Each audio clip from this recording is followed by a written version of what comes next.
Bom, bom, Gessé, então eu vou falar sobre microbioma, né? Eu sou nutricionista, eu fui mestranda e aluna da doutora Silvia, e o meu trabalho foi especificamente com microbioma intestinal. Então, a ideia é eu tentar falar um pouquinho sobre microbioma, sobre a modulação do microbioma, aí a gente entra um pouquinho em metagenômica e metodologia de sequenciamento do microbioma. É assim, eu vou tentar dar uma pincelada, porque o assunto é extremamente extenso, e cada dia mais surgem mais estudos a respeito de microbioma.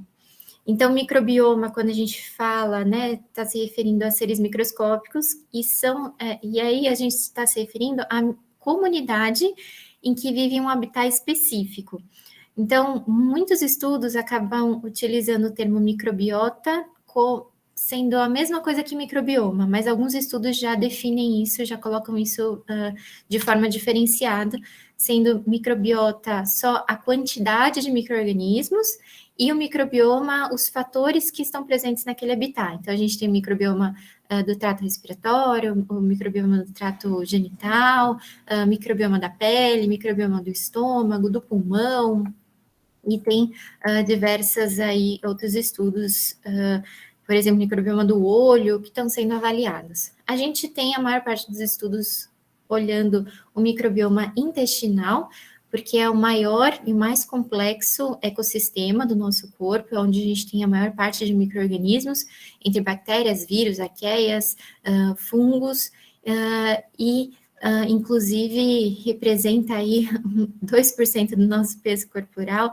e a maior quantidade também de genomas do nosso, a gente tem mais genes bacterianos e de micro-organismos em geral do que genoma nosso mesmo humano.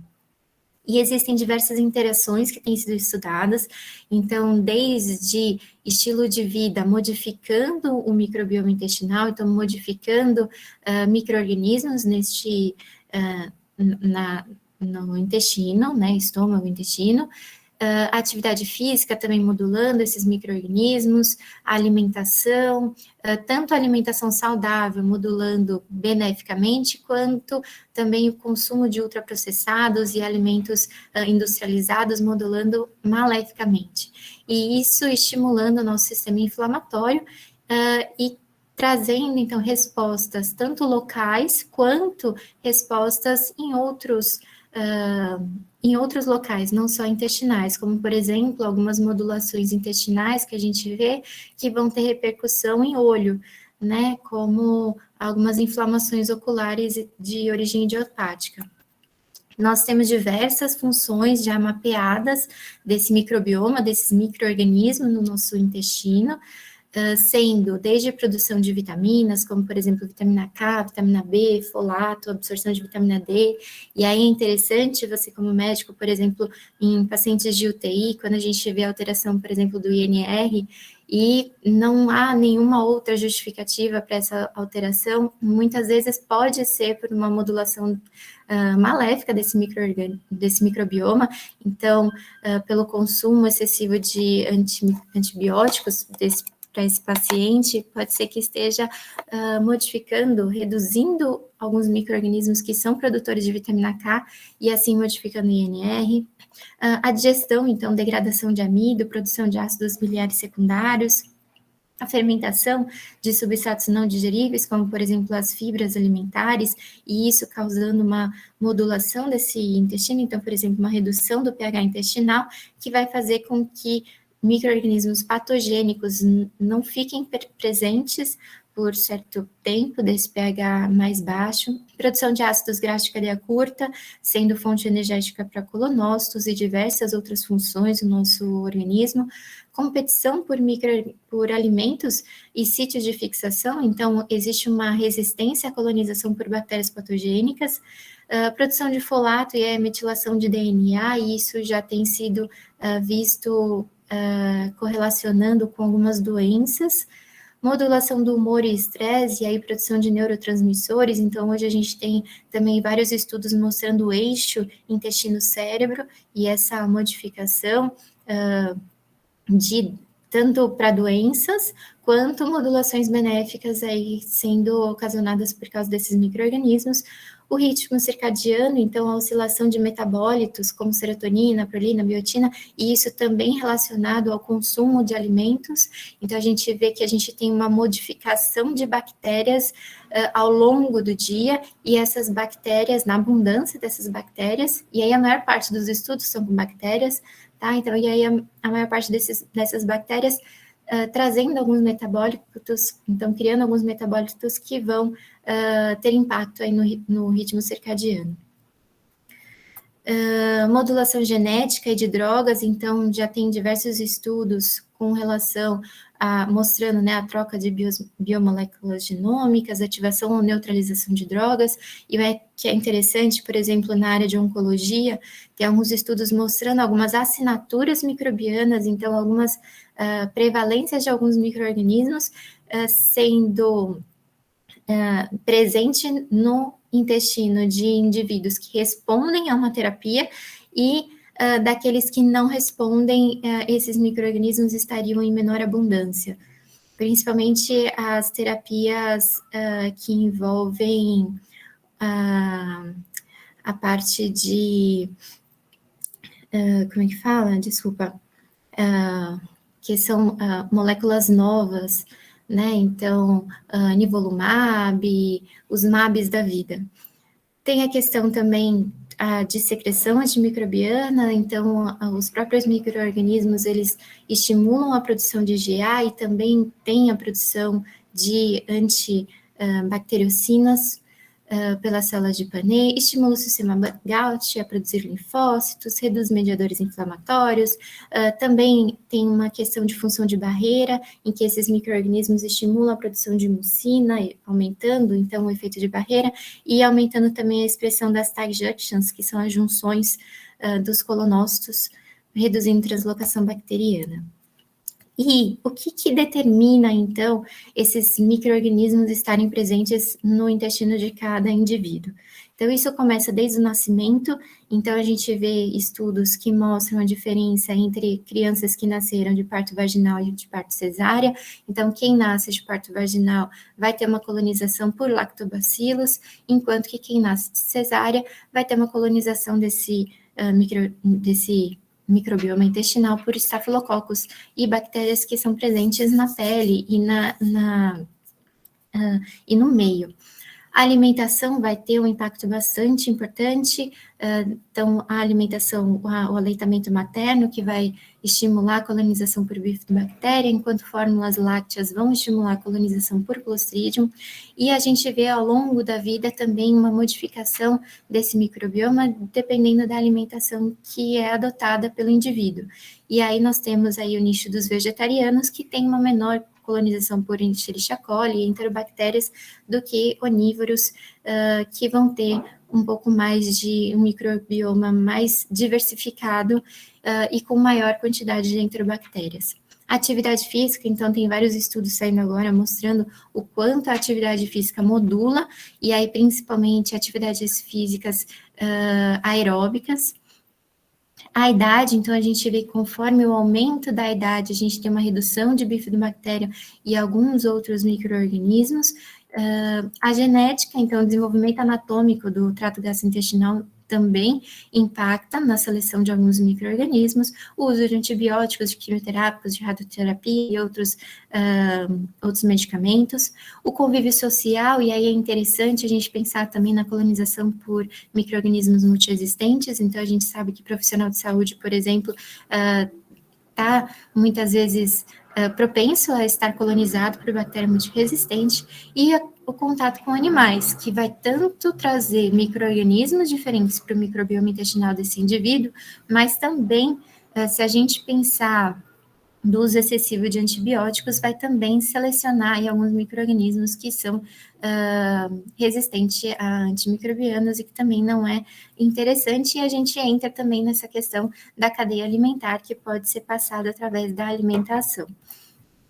Bom, a gente sabe, quando a gente olha para o microbioma bacteriano, a gente sabe que tem alguns filos bacterianos dominantes do microbioma intestinal, sendo os principais Proteobacterias, Firmicutes, bacteroides e Actinobacteria, sendo os dois principais que formam aí 90% dos filos dominantes são Firmicutes e bacteroides.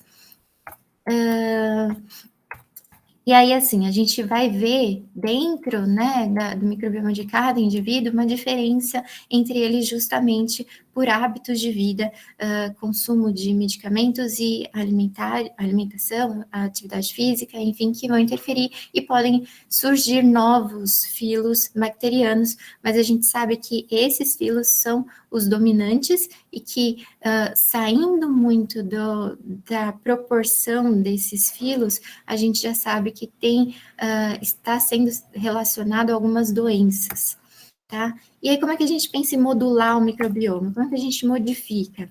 Então, a primeira coisa que a gente sabe é que a gente tem, a maior parte dessas bactérias são formadas, né? Então, elas colonizam o trato gastrointestinal ali a partir do nascimento, e a gente tem até mais ou menos 3 anos da criança para a gente ter um microbioma intestinal mais estável, e a partir daí a gente consegue modular muito pouco. Tá? Então, essa janela de oportunidade para a gente modular esse microbioma, trazendo bactérias mais saudáveis, vamos dizer assim, é essa janela de até 3 anos, mais ou menos, da criança. Tá? E aí, a gente tem um mundo de micro-organismos, dependendo do órgão que a gente está vendo, sendo que o cólon é onde tem a maior parte dos micro-organismos. E a gente tem, ao longo da nossa vida, modulações, sendo que algumas bactérias vão ser transitórias, então vai ter uma comunidade transitória, que são micro-organismos que vêm da alimentação, de suplementos, como, por exemplo, probióticos, que têm sido muito utilizados, e o microbioma intestinal, propriamente, mais estável, que foi formado ali durante a primeira infância, tá? A gente sabe que a alimentação, ela modifica muito esse microbioma intestinal que a gente vai olhar, que a gente vai analisar, mas a partir do momento que a pessoa deixa de consumir aquela alimentação ou aquela dieta, aquele microbioma que a gente está vendo, ele se transforma, ele volta ao microbioma anterior. Então, por isso, até os nutricionistas falam muito que não é fazer uma dieta, e sim modificar hábitos de vida, porque é justamente para se manter essa modificação por um longo período. A gente sabe que, por exemplo, o uso de probióticos modulam, mas a gente não sabe exatamente como modula. Então, tem alguns estudos que foram feitos para avaliar essa modulação pelo uso de probióticos. A única questão e a dificuldade de se avaliar esses estudos é que cada estudo utilizou uma população diferente, então, desde crianças ou lactantes ou lactentes, o uso do probiótico que foi dado, houve diferença entre o tipo de probiótico, entre a dosagem do probiótico, entre o horário de ofertar esse probiótico. Então, assim, a gente sabe que existe um benefício do uso do probiótico, mas a gente ainda não sabe como cada probiótico pode atuar especificamente nesse microbioma intestinal, e não só no microbioma intestinal, mas atuar trazendo alguns metabólitos que vão trazer benefício para outras partes do nosso organismo, né? Então, aqui eu coloco, né, a maior parte dos estudos também são feitos em animais, então isso dificulta bastante a gente definir o uso do probiótico, então, por tempo de uso, qual probiótico para cada situação que está sendo avaliada naquele momento. Normalmente, na prática clínica, a gente busca os estudos que tem, e a gente define, então, dentro do que a gente tem de probiótico disponível, porque também tem uma questão bastante importante de probiótico, de nós termos, por exemplo, no Brasil, algumas cepas específicas somente feitas pela indústria farmacêutica e outras pela farmácia de manipulação. E aí, farmácia de manipulação, a gente tem também que tomar um certo cuidado, porque muitas vezes a gente não sabe se é realmente a cepa que a gente está solicitando, se a dosagem está vindo certa, enfim. E a gente leva tudo isso em consideração e aí define qual será utilizado. E aí o que eu coloquei é que não só uma ação local nesse microbioma intestinal do uso desses probióticos, mas metabólitos específicos que podem ir longe, então, por exemplo, no eixo intestino-cérebro, e trazer alguns benefícios para o indivíduo que está consumindo. Esse estudo é bastante interessante porque eles ofertaram um probiótico, que era um probiótico da indústria farmacêutica, manipulado pela indústria farmacêutica, que tinha Lactobacillus casei, Acidófilos, Paracasei, Bifidobacterium latis, Lactobacillus salivarius, Lactococcus latis, Bifidobacterium latis, Lactobacillus plantarum, Bifidobacterium bífido, e a ideia deles era justamente olhar para o microbioma e ver quais foram as alterações.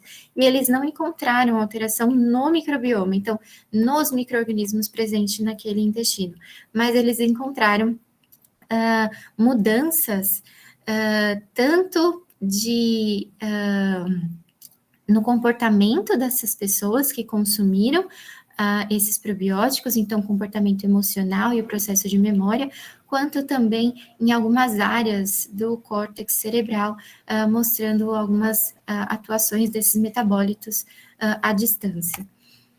Então, a gente pensa em modular o microbioma, a gente pensa em a primeira coisa é a alimentação, a dieta, a única questão mesmo é a alta resiliência a mudanças, então não dá para se fazer uma dieta específica só por um período curto, a gente precisa que esse indivíduo modifique hábitos alimentares e hábitos de vida para que se modifique esse microbioma.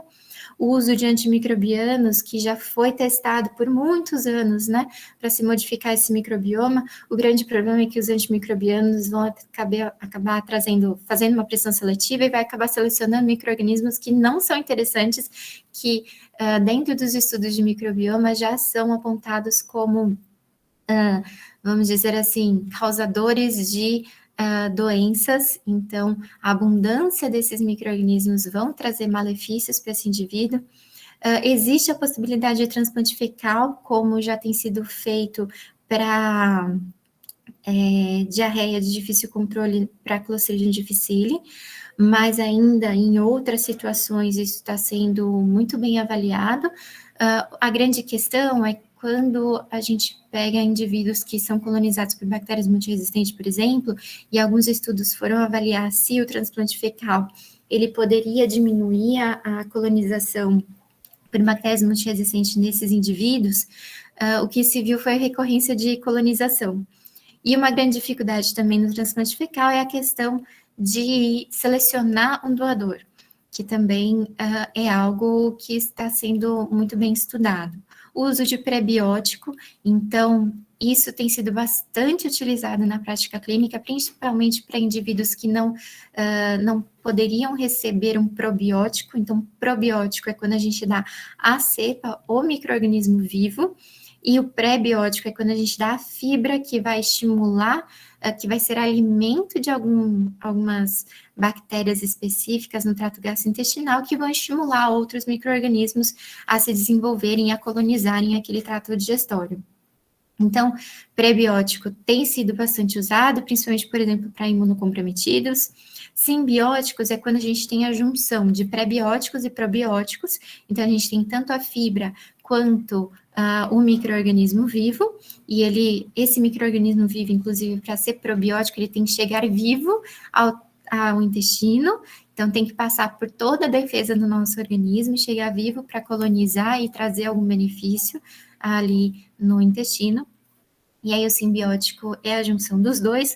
Quando a gente olha para o uso do simbiótico, também tem diversos estudos mostrando modulação. A única coisa é que realmente quando se tira o simbiótico, aquele microbioma intestinal prévio volta ao normal, né, volta ao que era antes, e quando a gente olha para a colonização de bactérias multiresistentes, são pouquíssimos estudos que tem com foco específico na descolonização de bactéria multiresistente, e aí realmente foi inefetivo, e o uso de probiótico também tem sido mostrado benéfico durante um período, mas normalmente esse benefício começa a aparecer por volta do 3º mês de uso contínuo do probiótico, Mas, quando a gente cessa o uso do probiótico, também aquele microbioma intestinal, ele volta a pensar, né, justamente por causa dessa resiliência, e quando a gente pensa em descolonização por bactéria multiresistente, realmente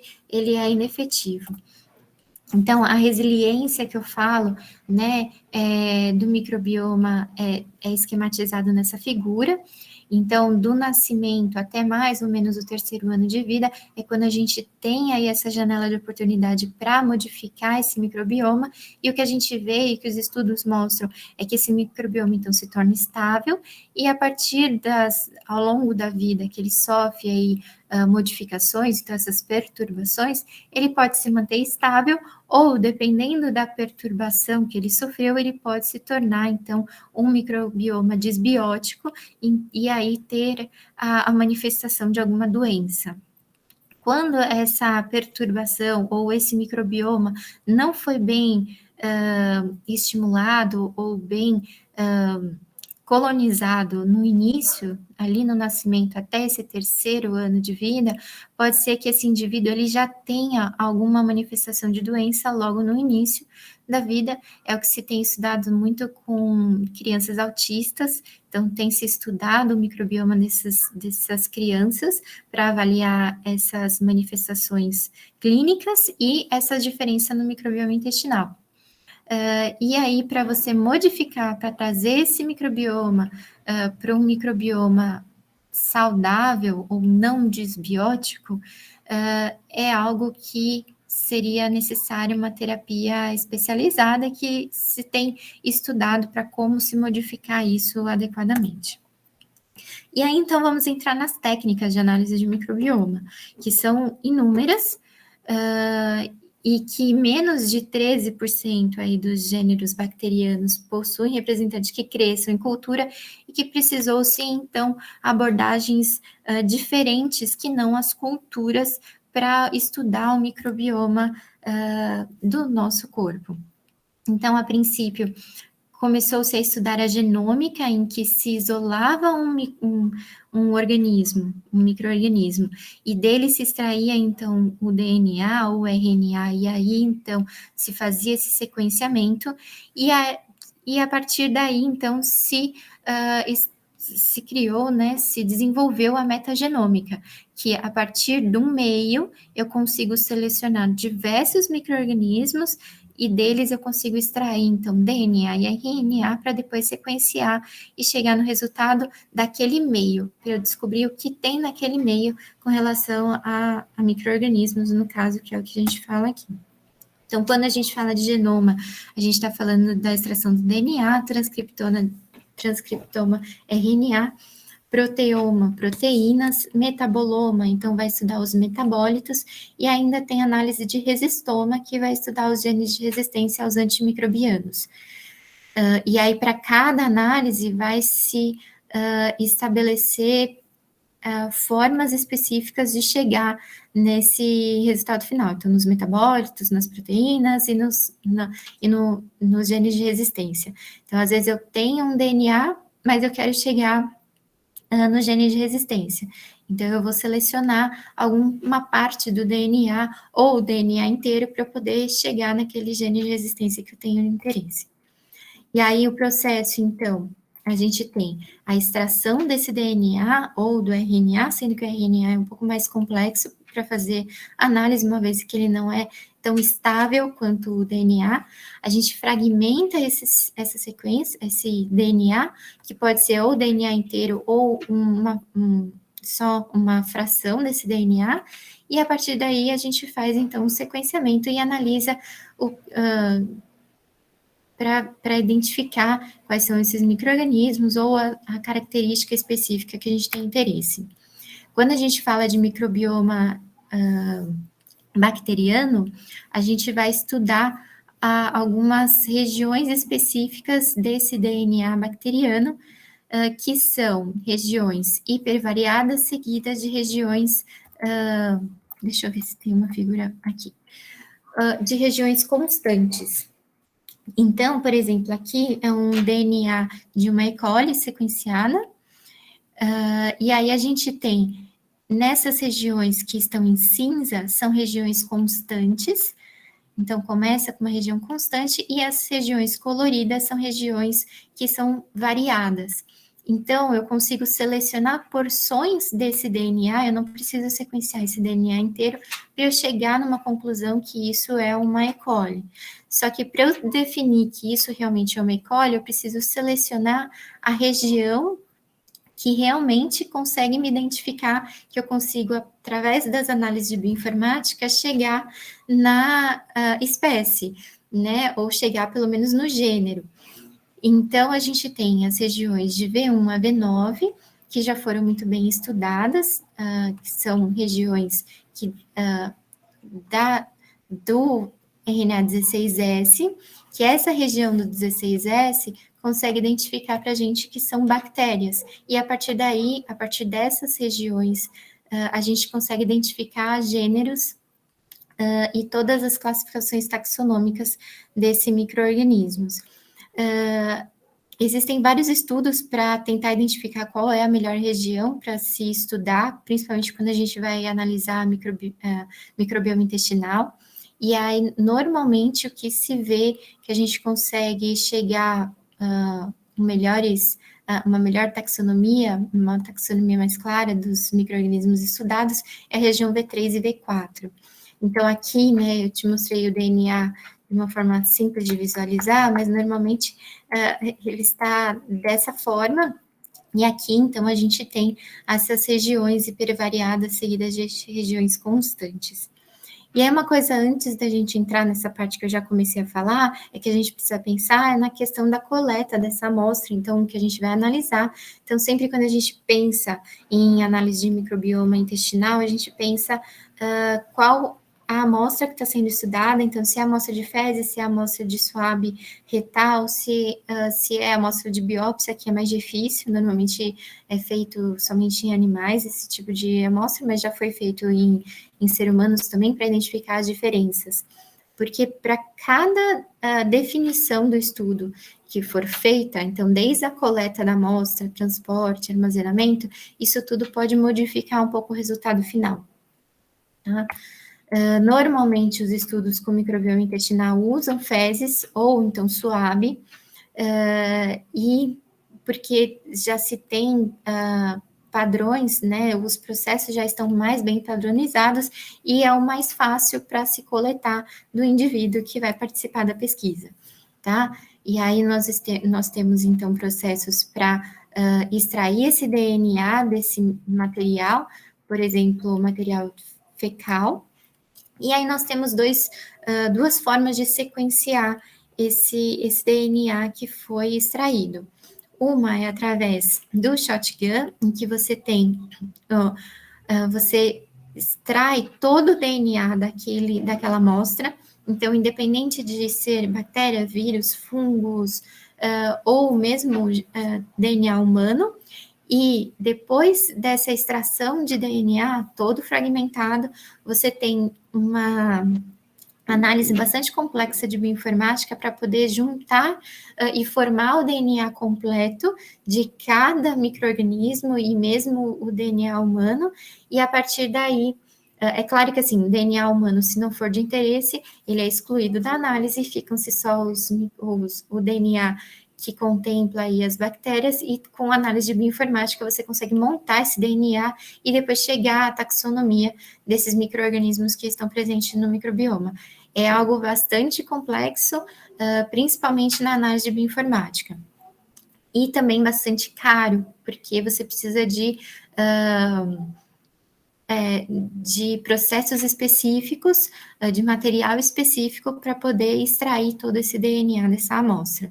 Enquanto que nós temos o NGS, que é o sequenciamento de nova geração, em que você seleciona uma sequência desse DNA, do DNA de interesse. Então, por exemplo, eu tenho interesse de estudar bactérias nesse microbioma. Então, eu vou selecionar a parte do DNA que vai desenvolver o 16S-RNA, que me identifica aquilo como bactéria. Então, eu vou selecionar essa parte, e aí, como eu quero identificar várias bactérias diferentes, eu seleciono uma parte variável a mais, como, por exemplo, a V3 ou a V4, ou ainda tem estudos que selecionam todas as regiões para ter um nível de taxonomia mais bem apurado, para então a gente poder fazer a extração desse DNA e aí depois fazer uma construção de biblioteca e depois uma análise de bioinformática para chegar na taxonomia.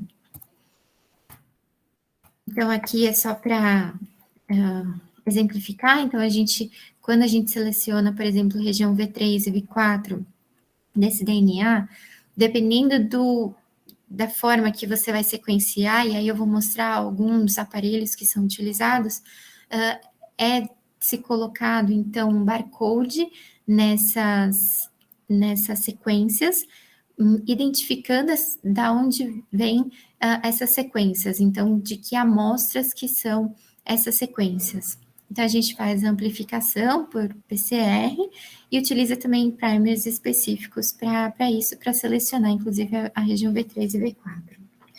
E aí, então, os processos que eu estou falando, né? Então, a primeira geração de sequenciamento foi feita com Sanger, e a segunda geração, então, que a gente tem o sequenciamento de nova geração, que a gente tem alguns maquinários específicos, como, por exemplo, a Roche 454, Illumina, Solid, o Ion Torrent, e agora a gente já está na terceira geração, que seria PacBio, Nanopore, que é o Mini-Ion, que tem sido cada vez mais utilizado, inclusive, para sequenciamento de microbioma intestinal.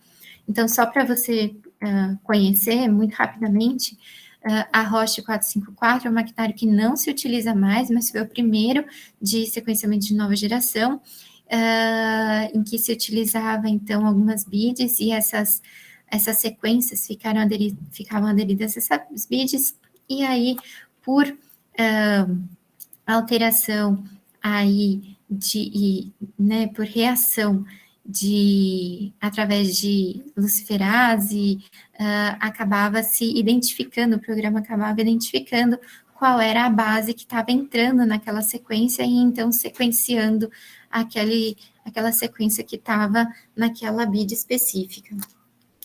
A Illumina, eles têm diversos maquinários diferentes, a diferença é o tamanho da sequência que eles conseguem analisar e algumas outras aplicações. Então, por exemplo, o Whole Genome, que é o genoma completo, tá? Que é o Shotgun, por exemplo, e aí o sequenciamento, o risco, a diferença que pode acontecer no final do sequenciamento é de entrar em bases a mais que não foram, que não estavam realmente na sequência que a gente estava tentando sequenciar. Então, por exemplo, no final de cada sequência, entrar 2 bases a mais do que base de nucleotídeos, né, do que realmente tem naquela sequência. O Ion Torrent, então, o Ion Torrent, ele utiliza bits magnéticas, cada bit, então, referente a uma amostra, as sequências são aderidas a essa bit entra num chip, esse chip, ele tem alguns locais, né, alguns poços onde ficam essas bits magnéticas, e o que ele faz é submergir essas bits com substâncias que tenham bases magnéticas, e ele vai identificar a sequência através de alteração do pH. Então, e aí o risco, né, do erro nesse sequenciamento é de você ter sequências de bases semelhantes, então, por exemplo, adeninas, 3 adeninas seguidas, e ter uma alteração do pH tamanha que o sistema não consegue identificar que foram exatamente 3, e aí só entrar em 2 adeninas. Então, é esse erro que pode acontecer, e qualquer modificação na sequência, você pode ter uma diferença na contagem final, tanto de abundância, de sequências, quanto na taxonomia desses micro-organismos. O PacBio, que eu confesso que eu não conheço, eu não sei exatamente como é que é o processamento, mas a ideia é um pouco similar ao da Roche. O Nanopore, que é o Mini-Ion, que ele tem ele é o mais novo que foi produzido, né, para análise de sequenciamento. Ele tem uma membrana onde ele consegue, no mesmo momento que você extraiu o DNA, você utilizá-lo para rapidamente você já ter os resultados do microbioma no computador.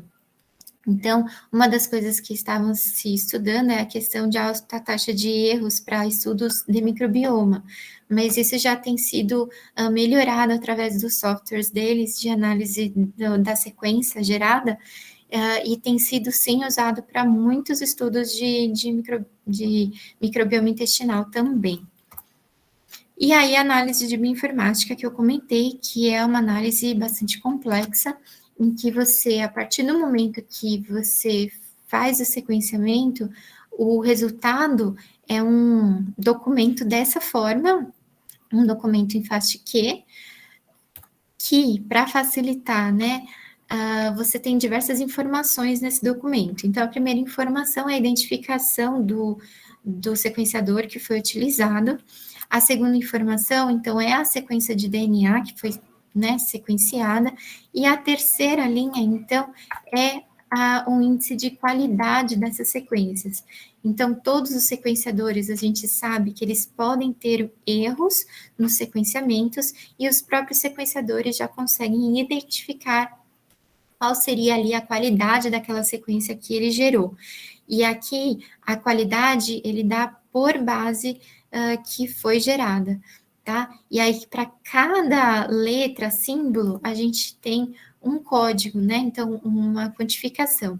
Normalmente, se estabelece que uma boa qualidade das sequências é quando a sequência tem do início ao fim, ou pelo menos uma boa parte dela, de mais ou menos 30 a 40 de Phred score. Isso é chamado de Phred score, tá?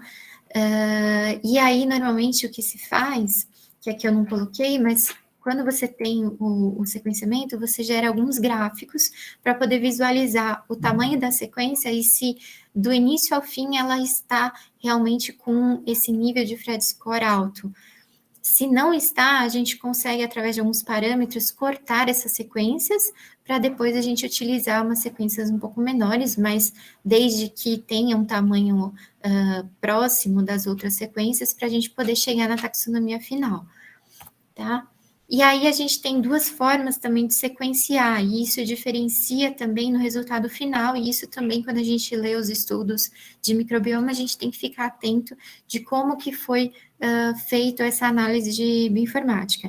Então, a gente pode tanto sequenciar e selecionar essas sequências através de clustering, então, formar cluster com grupos com sequências semelhantes, ou a gente pode utilizar um método que é mais novo, que foi criado em 2017, foi publicado em 2017, que é o denoising. Então, para tentar explicar, a gente tem aqui no meio, né, as reads, então as sequências que foram geradas do nosso sequenciamento, e a gente tem, então, reads vermelhas, verdes, azuis e cinzas. Pode ver que cinza eu só tenho uma sequência e verdinho eu só tenho duas sequências. Quando a gente define para utilizar o método por clustering, que seria um método por OTU, o que a gente vai ter no final? A gente vai ter dois grupos. Por quê? O sistema entendeu que essas sequências verdes são muito similares às sequências vermelhas, então ele vai agrupar no mesmo grupo. E enquanto aqui ele identificou que essa sequência cinza é similar a essas sequências azuis, então são todos do mesmo grupo. Porém, e assim, como é que ele vai clusterizar, né? Como é que ele vai selecionar em grupos? É por 97% de similaridade.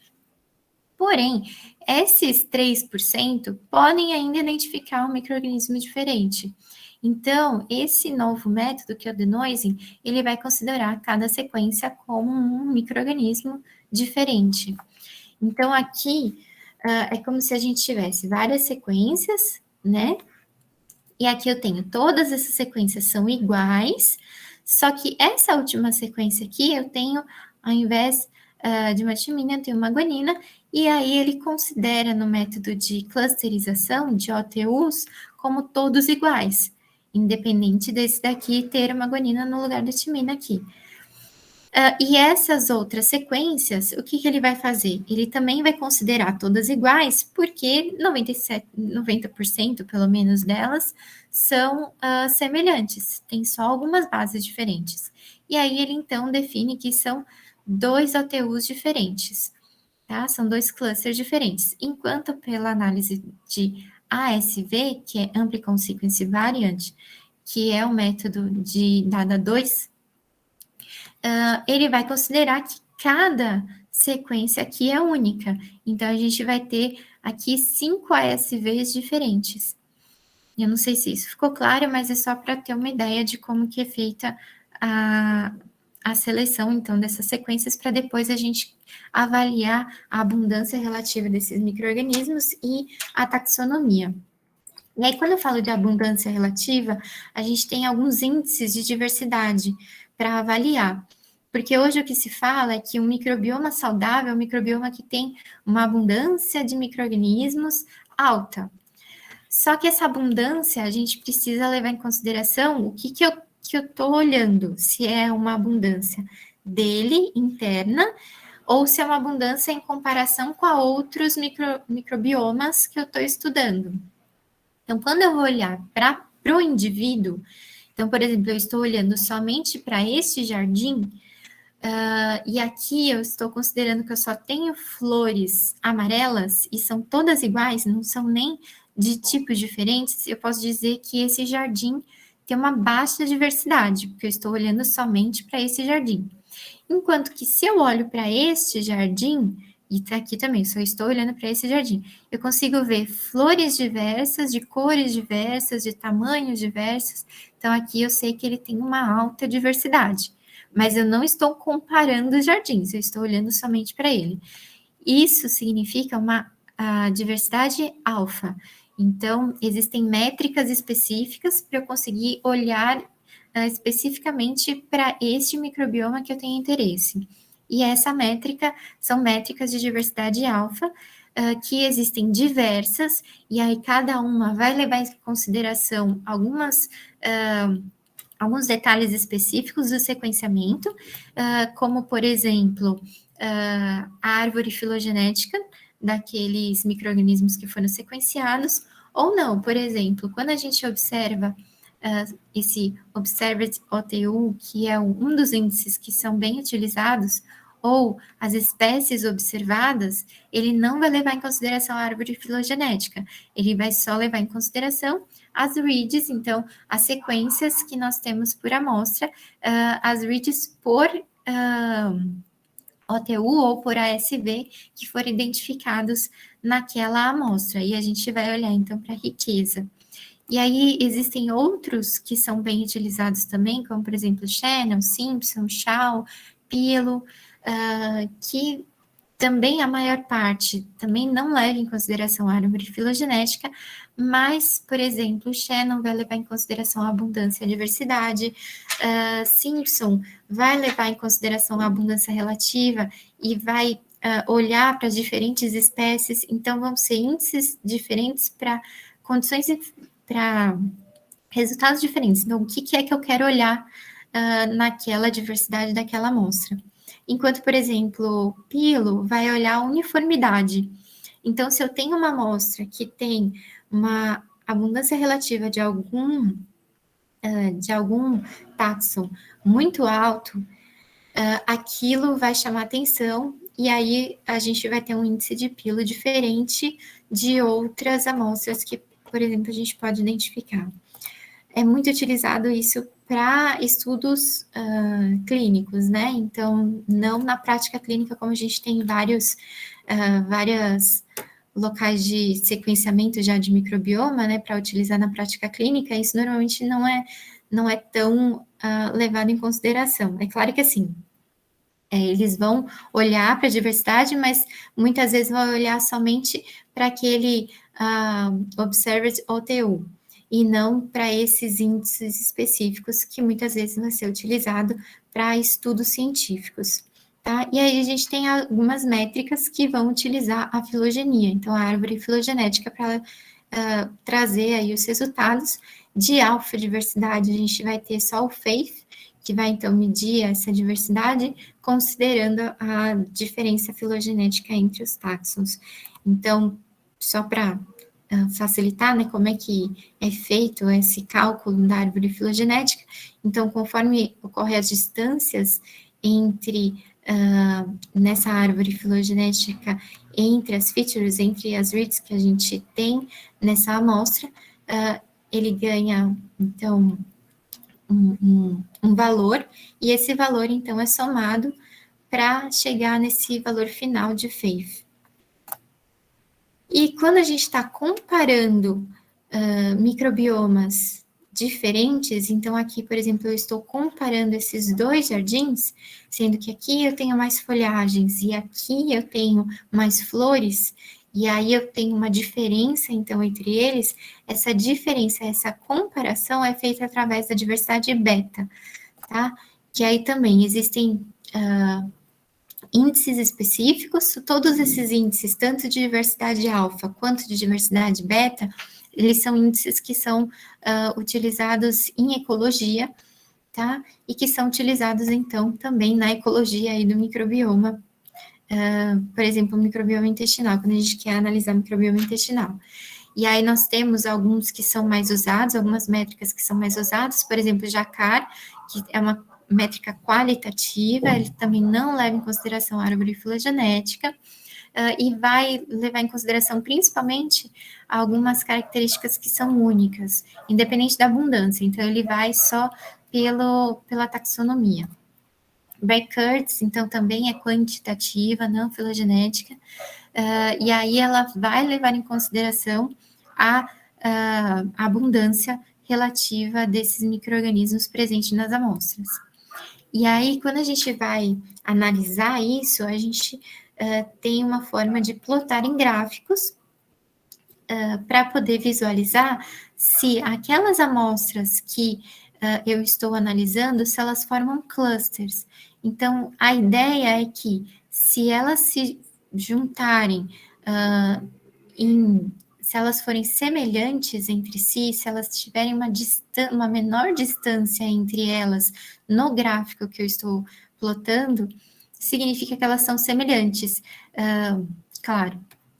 Então, há algo nelas, e aí por isso que depende também do índice que eu estou utilizando, mas algo entre elas e as identifica como semelhantes.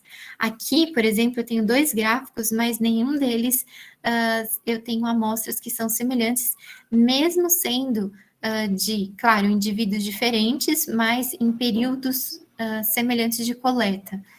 Mas aqui eu não tenho semelhança entre eles. A gente tem uma variabilidade muito grande entre indivíduos, mas quando a gente faz algum estudo, por exemplo, de intervenção, e a gente quer ver a modulação desse microbioma, a ideia é que nesse momento pós-intervenção, que a gente consiga identificar nesse gráfico plotado que as amostras são semelhantes, e aí a gente consegue identificar, então, uma modulação desse microbioma de forma semelhante. Enfim, a gente tem esse outro método de análise de beta-diversidade, que é a análise filogenética, que é a distância unifrac, que ela pode ser one-weighted, que é qualitativa, então ela vai levar em consideração a árvore filogenética, e é o que eu falei com relação à distância. Essas análises são feitas em matriz de distâncias, por isso que quanto mais próximas essas amostras, e aí no gráfico a gente consegue visualizar melhor, mais similares são esses microbiomas.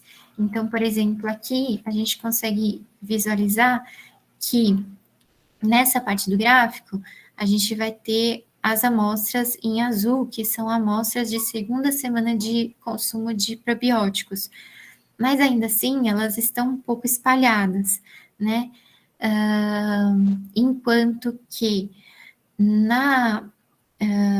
deixa eu ver, na enxertia, então aqui são pacientes que foram submetidos ao transplante de células tronco-hematopoiéticas, após eles consumirem o probiótico, eles foram submetidos ao transplante, e aí, então, a gente tem a coleta de fezes desses pacientes após a enxertia do transplante. Então, após as células, né, neutrófilos, plaquetas, já terem se recuperadas em quantidade, essa medula já está produzindo neutrófilos em quantidade adequada. Então, a gente tem um espaçamento bastante grande entre as amostras, não formam câncer também, mas está mais diversificado do que antes, quando a gente olhava para essa segunda semana de consumo de lactobacilos, que era antes do transplante, antes deles serem submetidos ao transplante. Então, aqui a gente já consegue ver uma diferença. Mas aqui eu só estou visualizando essa diferença, eu não estou conseguindo visualizar o que exatamente modificou. Eu sei que modificou taxonomia, porque aqui lembra que eu falei que modificou, aqui ele leva em consideração a taxonomia. Então, eu sei que modificou a taxonomia, mas qual micro-organismo específico aqui eu não consigo identificar. E aí, então, eu vou olhar para a taxonomia que eu identifiquei nessas amostras. Como é que a gente chega na taxonomia? Então, também, através da análise de bioinformática, a gente consegue cruzar os dados dos sequenciamentos com bancos de dados específicos, como Green Genes, Silva, sendo que o Green Genes tem sido pouco utilizado por causa das atualizações, que praticamente estão em atraso, então Silva é o mais atualizado, então a gente cruza as sequências que a gente encontrou no nosso sequenciamento com esses bancos de dados para chegar, então, na taxonomia desses micro-organismos que a gente tinha no sequenciamento. A nossa ideia, o nosso sonho é chegar na cepa, mas se a gente consegue chegar no gênero, a gente já fica muito feliz. E aí, justamente, tem essa questão do método de sequenciamento, da escolha da região que eu estou selecionando, que eu estou extraindo esse DNA para poder sequenciar, e o método também que eu estou avaliando de bioinformática para que a gente consiga chegar nesse resultado de taxonomia, tá? E aí, como eu falei para você, né, V3 e V4 são as regiões que são mais utilizadas e que a gente consegue chegar na maior parte dos micro-organismos que foram sequenciados, pelo menos em gênero. Muitas a gente consegue chegar em espécie, mas nem todas. E era isso que eu tinha para falar para vocês. Fica meu e-mail e se tiver alguma dúvida, fico à disposição também para ajudar. Eu espero não ter enrolado demais, não ter ficado confuso. Não enrolou, não. Eu tentei dar uma pincelada e um pouco de tudo. Que é bem complexo, né, Bruna? Mas foi ótimo. Não sei, Jessé, se você tem alguma dúvida, se você viu algum estudo novo, enfim, que... Na verdade, antes de ontem, eu falei uma aula também com o Dr. Lino, acho que é o Lino, aqui no laboratório. Ele falou um pouco do microbioma também. Eu não entendi, desculpa. Ficou bem baixinho. Eu disse, eu tive uma aula antes de ontem com o Dr. Lino, pós-graduação aqui. Ele falou um pouquinho de microbioma também. É um pouquinho complexa, mas é interessante, né? E o foco dele é estudo do microbioma intestinal também? Porque a gente tem um grupo de... Ele falou de uma maneira geral, né? Tá.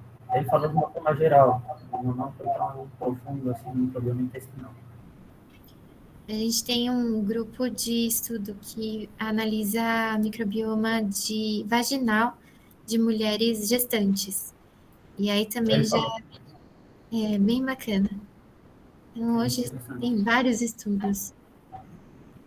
Mas legal. Mas aí, se surgir alguma dúvida, qualquer coisa com relação ao microbioma, eu fico à disposição. Obrigado. Tá ótimo, Bruna. Obrigada, viu?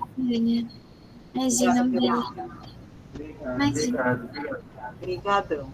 Uma boa tarde aí para vocês. Para você também. Tchau, tchau. Até a próxima. Tchau. Tchau, tchau.